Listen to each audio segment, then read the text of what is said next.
अस्सलाम वालेकुम, I am Hira Aslam and welcome to Learners Academy. आज हमारा लेक्चर नंबर 12 है और हमारा लेसन नंबर भी 12 है। और आज हमारा टॉपिक है परसेप्शन। इसमें हम सबसे पहले डिस्कस करेंगे परसेप्शन होता क्या है, अब सेंसेशन और परसेप्शन में क्या डिफरेंस है। उसके बाद ऑर्गेनाइजेशन को लेके हम किस किस्म के परसेप्शंस बनाते हैं। गेस्टोल लॉ ऑफ ग्रुपिंग को हम जो है वो डिस्कस करेंगे और इसमें जो है वो कुछ फिनोमेनस को जो है वो हम डिस्कस करेंगे। हम स्टार्ट करते हैं परसेप्शन से। परसेप्शन को अगर हम डिफ़ाइन करें तो परसेप्शन जो है वो परसेप्शन आप सिंपली ले सकते हैं परसीव करना। चीज़ों को परसीव करना मीन्स आप एक चीज़ को देख रहे हो, आप सबसे पहले उसे देखते हो, फिर आप समझने की कोशिश करते हो ये है क्या, ठीक है। फिर आप उसको अपने जहन में जो है वो मैच करते हो कि आपकी नॉलेज में पहले से प्रायर नॉलेज में इस किस्म की कोई ऑब्जेक्ट जो है वो एग्जिस्ट कर रहा है, आप उसे मैचअप करते हो। आप वो मैच हो जाते तो ठीक है, अदरवाइज़ वो मैच नहीं होता तो आप उसको अपने जहन में मीनिंग देख के उसको स्टोर कर लेते हो। तो perception is the process of acquiring, interpreting, selecting and organizing sensory information, जिसमें आप इंफॉर्मेशन को एक्वायर करते हो, इंटरप्रेट करते हो, सेलेक्ट करते हो और ऑर्गेनाइज करते हो। जो परसेप्शन का वर्ड है वो लैटिन वर्ड से आया कैपर, जिसका मतलब है टू टेक, ठीक है। और अगर इसका हम प्रीफिक्स पर मीनिंग देखें तो इट्स मीन कम्प्लीटली। हम जो है वो परसेप्शन को डिफरेंट लेवल्स पे जो है स्टडी करते हैं, वो बायोलॉजिकल, फिजियोलॉजिकल भी हो सकता है और फिर इसको हम साइकोलॉजिकली भी जो है वो डिस्कस करते हैं।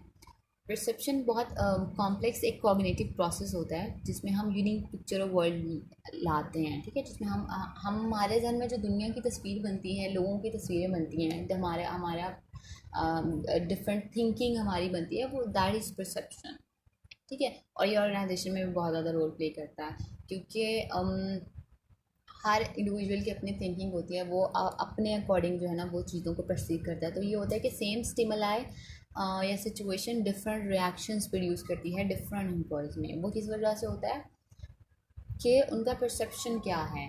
फॉर एग्ज़ाम्पल दो बच्चे एक ही डॉग को देख रहे हैं, एक बच्चा जो है वो डर के भाग जाता है और दूसरा बच्चा जाके उसके करीब जाता है। दिस इज़ वाई, ये इस वजह से है बिकॉज उनका परसेप्शन डिफरेंटली एग्जिस्ट करता है। एक बच्चा जो उन्होंने, अब वो उसके पास डॉग के पास इसलिए जा रहा है क्योंकि उन्होंने डॉग को एज अ पेट एनिमल अपने घर में रखा है, उसकी एसोसिएशन पॉजिटिव है उस एनिमल के साथ, उसके पास जा रहा है, उसे प्यार कर रहा है। जो बच्चा देख के भाग गया है, डर गया है, इट्स मीन उसकी उसके पास्ट में उसकी जो प्रायर नॉलेज इस ऑब्जेक्ट से रिलेटेड, एनिमल से रिलेटेड एग्जिस्ट करती है, उसका परसेप्शन जो एग्जिस्ट करता है वो अच्छा नहीं है, इसलिए वो उससे खौफजदा होकर जो है भाग जाता है। तो this is what perception is. उसके बाद हम देखते हैं सेंसेशन और परसेप्शन में क्या फ़र्क होता है। सेंसेशन क्या होती है? Passive process of bringing information from the outside world into the body and the brain, ठीक है। The process is passive in the sense that we do not have to be consciously engaging in the sensing process. जो sensation होती है ना वो होता है passive process होता है जिसमें आप इंफॉर्मेशन को लेकर आते हो। सेंसेशन जब आप किसी चीज़ को सिर्फ महसूस करते हो, ठीक है। परसेप्शन का मतलब, सेंसेशन इज जब आप इंफॉर्मेशन आपके पास आती है, दैट इज सेंसेशन। जब आप उस इंफॉर्मेशन को मीनिंग दे देते हो ना अपनी ब्रेन में, तो that is called perception. Sensation passive process है, परसेप्शन एक्टिव प्रोसेस है। इसमें आप सेलेक्ट करते हो, ऑर्गेनाइज करते हो, इंटरप्रेट करते हो इंफॉर्मेशन को और उससे जो है वो मीनिंग देते हो। This is what perception is. Sensation और परसेप्शन इकट्ठे कैसे काम करते हैं? सेंसिटिव ऑर्गन्स अब्जॉर्ब करते हैं एनर्जी फिजिकल स्टिमुलस से इन्वायरमेंट में, ठीक है। वो इस एनर्जी को जो है वो न्यूरल इम्पल्स में कन्वर्ट कर देते हैं और इसे हमारे ब्रेन को सेंड कर देते हैं। परसेप्शन फिर क्या करता है? ब्रेन उस ऑर्गेनाइजेशन को इन्फॉर्मेशन, उस इन्फॉर्मेशन को ऑर्गेनाइज करता है और ट्रांसलेट करता है मीनिंगफुल। जो रॉ डाटा होता है ना, दैट इज़ कॉल्ड सेंसेशन। जब उसको हम मीनिंगफुल डाटा में कन्वर्ट कर लेते हैं तो वो परसेप्शन बन जाता है, ठीक।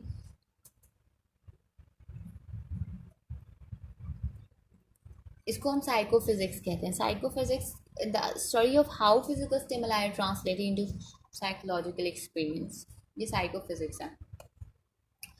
थ्रेशोल्ड होता है, एक थ्रेशोल्ड जो वो डिवाइडिंग लाइन होती है जो कि आपके डिटेक्टेबल एनर्जी और आपको बताती है कि कौन सी एनर्जी डिटेक्टेबल है और कौन सी नहीं है। जैसे बहुत सारे क्लासरूम में ऑटोमेटिक लाइट सेंसर्स होते हैं, ठीक है।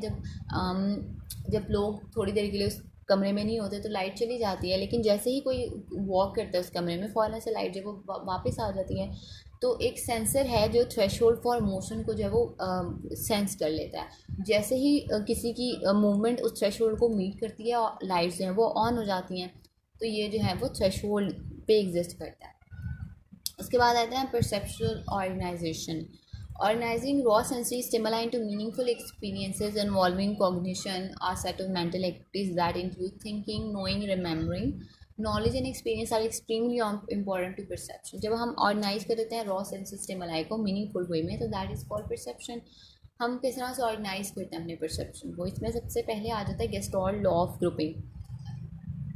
किस तरह से लोग वेल ऑर्गेनाइज पैटर्न्स को जो है वो परसीव करते हैं, होल और जो है वो डिफरेंट पार्ट्स को परसीव करते हैं सेपरेट पार्ट्स के according.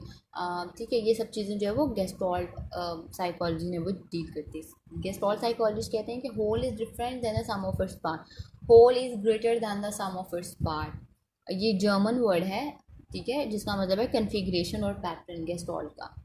Major goal gestalt theory का 20th सेंचुरी में था कि वो ब्रेन प्रोसेसेस को स्पेसिफाई करे जो कि हमारे ऑर्गेनाइजेशन को, हमारे परसेप्शन को ऑर्गेनाइज करने में काम करते हैं। गेस्टॉल्ट थ्योरीज जिनमें सबसे पहले जो है वो जो फाउंडर हैं गेस्टॉल्ट थ्योरी के, यूएस जो है वो जर्मन यूएस साइकोलॉजिस्ट हैं और फिलोसोफर हैं मैक्स वर्डमेयर, और जर्मन यूएस साइकोलॉजिस्ट हैं कर्ट कोफका और वोल्फगैंग कोहलर। इन्होंने जो है वो पहले परसेप्चुअल ऑर्गेनाइजेशन की जो है वो असम्पशंस को रिजेक्ट कर दिया था, ठीक है, और ये जो है वो लर्न रिलेशनशिप की बेस पे उन्होंने जो है वो परसीव किया था। उन्होंने बोला था ये लर्न रिलेशनशिप की जो है वो प्रोडक्ट है। फिर उन्होंने एग्री किया कि simple sensation logically could be understood, ठीक है, to comprise organise percepts. They argued that percepts themselves were basic to experience. One does not perceive so many discrete dots. For example, the percept is that of a dotted line. यानी कि हमारा perception को इन्होंने ऐसे जैसे एक dotted line होती है तो हम उन इंडिविजुअल डॉट्स को परसीव नहीं करते, लेकिन हम जब डॉट्स बहुत सारे डॉट्स को एक लाइन में ऑर्गेनाइज करते हैं तो हम उस लाइन को एज अ लाइन परसीव कर लेते हैं, ठीक है। हम इस चीज़ को डिनाई नहीं कर सकते कि इसमें लर्निंग इंपॉर्टेंट रोल प्ले नहीं करती, लर्निंग इंपॉर्टेंट रोल प्ले करती है परसेप्शन में, ठीक है। ये इननेट प्रॉपर्टीज़ भी होती हैं, लेकिन ये कुछ चीज़ें हम जो हैं वो लर्न करते हैं, ठीक है। Many investigators relied heavily on introspective reports, यानी कि इंट्रोस्पेक्शन था ना, जब आप खुद अपने आप को इवैल्यूएट करते हो, तो वो फिर इसको जो है वो चैलेंज कर दिया था US psychologist John B Watson ने। उन्होंने कहा था कि सब्जेक्टिव अकाउंट्स होते हैं, percepts are inevitably private experiences, ये प्राइवेट एक्सपीरियंसेस होते हैं और ऑब्जेक्टिविटी लैक करते हैं क्योंकि प्राइवेट एक्सपीरियंसेस होते हैं ना, सब्जेक्टिव होते हैं और इनको जो है वो कॉमनली रिक्वायर्ड होते हैं जो कि साइंटिफिक डिसिप्लिन में। In response to objections about subjectivism they arose an approach known as a behaviourism. जिसने रिस्ट्रिक्ट कर दिया था डाटा को ऑब्जेक्टिव डिस्क्रिप्शन और मेजरमेंट की तरफ, जब आप ओवर बिहेवियर को जो है वो मेजर कर सकते हो। वर्डमैन ने जो है वो स्टडी किया था फैक्टर्स को जो इन्फ्लुएंस करते हैं हमारे ग्रुपिंग करने को इमेजेस में, जिसे हम गेस्टॉल्ट प्रिंसिपल और परसेप्चुअल ऑर्गेनाइजेशंस भी कहते हैं। उसने जो है वो फॉलोइंग ग्रुपिंग फैक्टर्स जो हैं वो इंट्रोड्यूस कराए थे, जिसमें फिगर एंड बैकग्राउंड आ जाता है। परसेप्शन में सिर्फ ऑर्गेनाइजेशन और ग्रुपिंग ही नहीं आती, इसमें डिस्टिंग्विशिंग भी आती है। आप ऑब्जेक्ट को इसके सराउंडिंग से डिफ्रेंशिएट करते हो, ठीक है। गेस्टॉल्ट साइकोलॉजिस्ट कहते हैं कि एम्बिगुअस फिगर ग्राउंड रिलेशनशिप होता है, that is drawing in which the figure and ground can be reverse to illustrate their point that the whole is different from the sum of its part. The figure and ground illusion is commonly experienced. जब आप तस्वीर को उसके background से different करके देखते हो, यानी कि आप फिगर एंड ग्राउंड रिलेशनशिप को समझते हो। आप अगर कोई तस्वीर देख रहे हो, एक इंडिविजुअल खड़ा हुआ है और उसके पीछे कोई सीनरी है, वो कहीं पे ग्राउंड पे खड़ा हुआ है, तो आप उस फिगर और ग्राउंड को अलग अलग करके देखते हो, ठीक है, इंडिविजुअली जो है वो अंडरस्टैंड करते हो। ये जो है ना वो फिगर एंड ग्राउंड रिलेशनशिप होता है, ठीक है। और हमारे परसेप्शन जो होते हैं रिमार्केबली स्टेबल होते हैं। फिगर ग्राउंड सेग्रीगेशन जो होती है वो is not only referring to foreground background but also cover situation, जिसमें आप एक विंडो से देख रहे हो ट्री को, तो frame of the window is then the ground, the tree, the figure also it is behind the ground. ठीक है, उसके बाद प्रॉक्सिमिटी आ जाती है। Objects that are close to each other in physical space are often perceived as belonging together. ठीक है, वही क्लोजनेस वाला इसमें जो है ना वो लॉ ऑफ प्रॉक्सिमिटी में law of proximity and closeness आ जाता है कि जिसमें कुछ डॉट्स एक साथ करीब होंगे तो हम उनको जो है वो बिलोंगिंग टुगेदर जो है वो कंसिडर करते हैं। सिमिलैरिटी आ जाती है कि law state objects that are similar are perceived going together. जैसे कि जो है वो मैं आपको हैश टैग्स और स्टार्स को जो है ग्रुप करने के लिए दूँ तो आप फिर उनको ये करेंगे कि स्टैरिक्स को इकट्ठा करेंगे और पाउंड साइंस को जो है वो डिस्टिंक्ट ग्रुप में कर देंगे। सिमिलैरिटी के बेस में जो है वो हम ग्रुपिंग करते हैं। कॉन्टीन्यूटी ऑफ डायरेक्शन आ जाती है, इसमें आ जाता है tendency in our perception to follow our direction to connect the elements in a way that makes them seem continuous और flowing in a particular direction. ठीक है, हम जो है ना वो direction we are let dots in a smooth curve appear to go together more than the jagged angles. यानी कि डॉट्स को जब हम एक कर्व की सूरत में बनाते हैं तो हमें लगता है कि वो टुगेदर हैं, इकट्ठे हैं, जब एज कम्पेयर टू हमें जब हम स्कैटर्ड बनाते हैं। ठीक,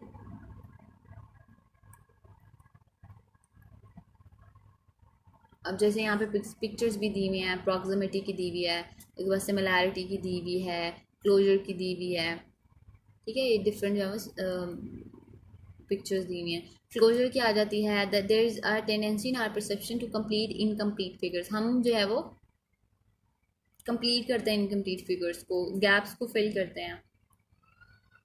और हमें जो है ना वो एक, अब फॉर एग्जांपल हमें जो है वो एक ट्रायंगल हाफ दी गई है तो हम खुद वो ड्रॉ करके उसको जो है वो कंप्लीट कर लेते हैं, या 3 डॉट्स लगाए हुए हैं ट्रायंगल की सूरत में तो हम उनके अंदर अपनी इमेजिनरी लाइंस ड्रॉ करके उसको एज अ ट्रायंगल ही परसीव करते हैं।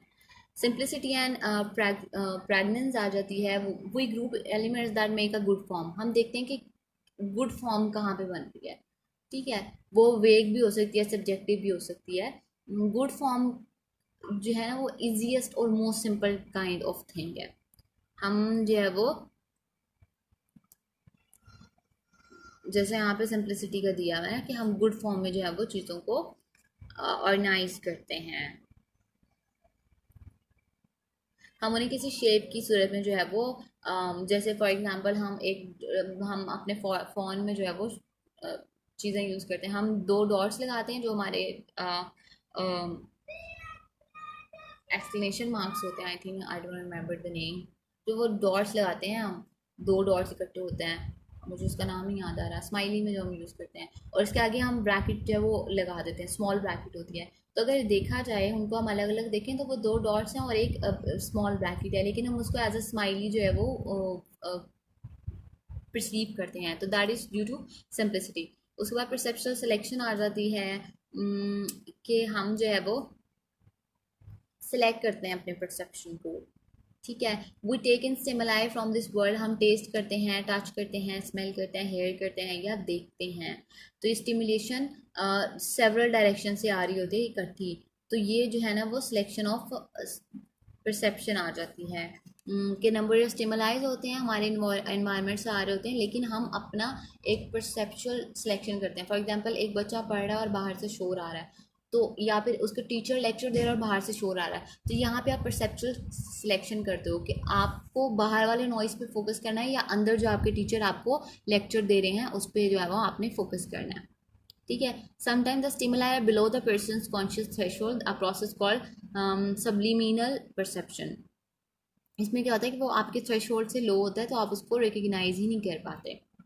ठीक है, अब परसेप्चुअल ऑर्गेनाइजेशन परसेप्चुअल सिलेक्शन में दो फैक्टर्स होते हैं, ऑब्जेक्टिव फैक्टर्स होते हैं, सब्जेक्टिव फैक्टर्स होते हैं। ऑब्जेक्टिव फैक्टर्स में आ जाता है इंटेंसिटी आ जाती है कि किस इंटेंसिटी का स्टिमुलस था।